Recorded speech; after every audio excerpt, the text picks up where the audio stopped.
Hello everyone, this is Niharika Parashar and today we are going to study about molecular biology and in this under this topic we will study about the nucleic acids and about the replication of DNA and RNA.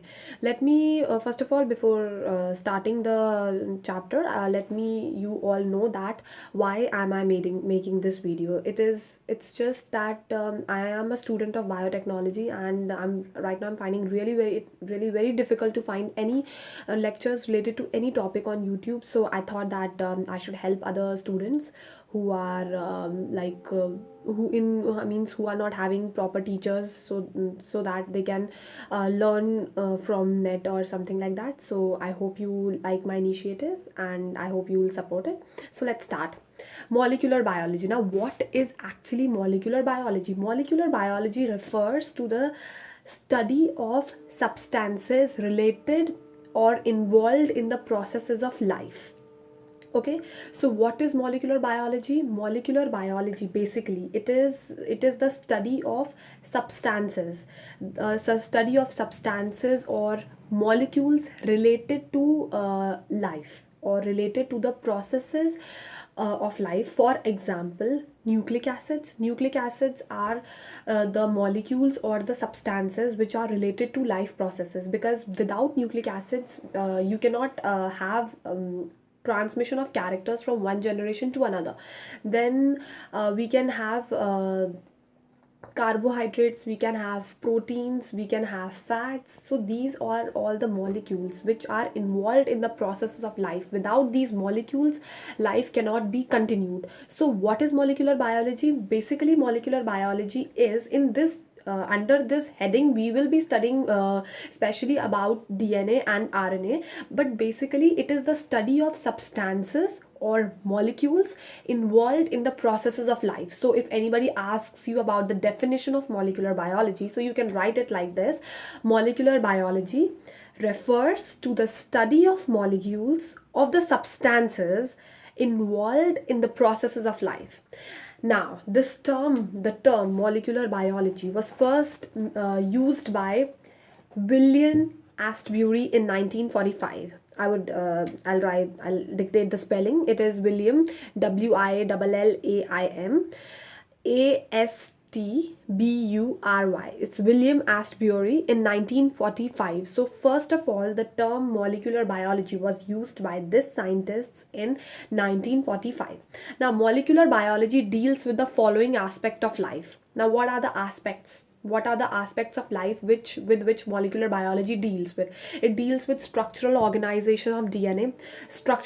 By structural organization we mean like DNA, different types of DNA, what are the structures. DNA is a polymer, so the monomers, about how they are linked, what bonds are formed between the monomeric units and so on. Secondly, DNA as the genetic material. Now, why DNA is only the genetic material? Why not any other biomolecule? So we'll be doing about this. Third is replication of DNA.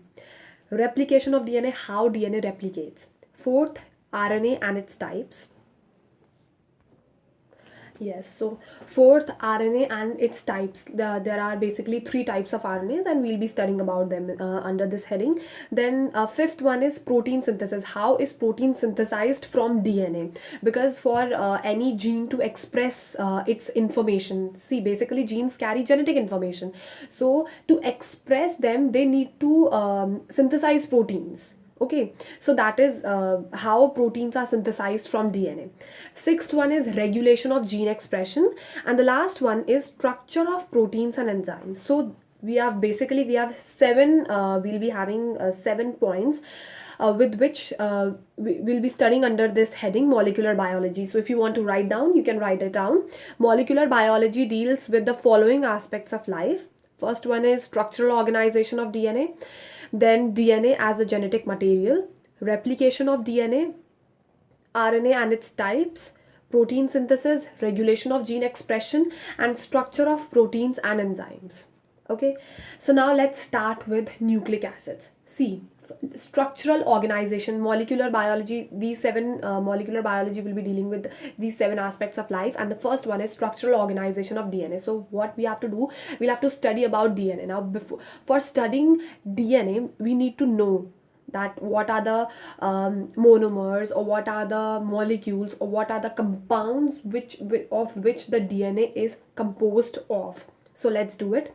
Nucleic acids. Now for that you should know what is nucleic acid, right? Nucleic acid are, just a sec.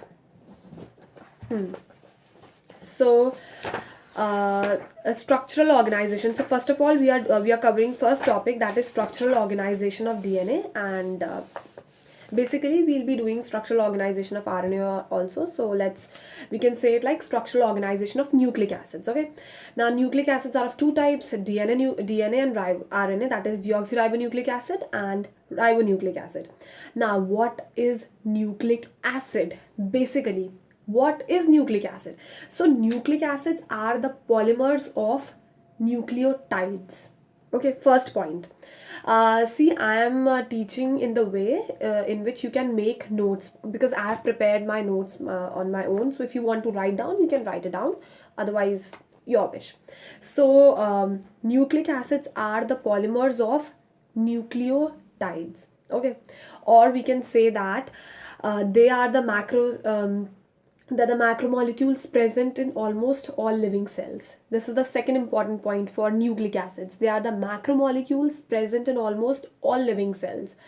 Third point is we can define, means how we can define nucleic acid. Nucleic acids are biopolymers. They are, remember the point, remember this word, biopolymers. So nucleic acids are biopolymers of higher molecular weight with mononucleotides as their repeating units.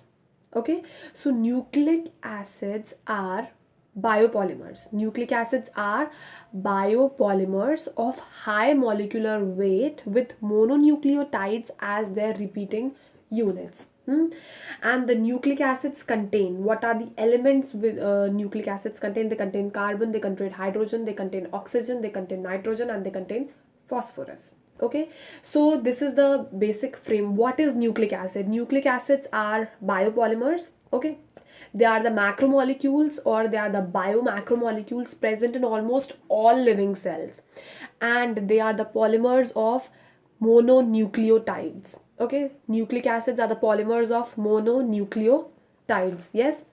Now let's do some history of nucleic acids. Let's do the historical aspect as well, related to the discovery of nucleic acids and everything. So in 1880, Fisher discovered purine and pyrimidine bases in nucleic acids. Okay, in the year 1880, Fisher discovered purine and pyrimidine bases in nucleic acids. Then in the year 1881, Zacharias identified nuclein with chromatin.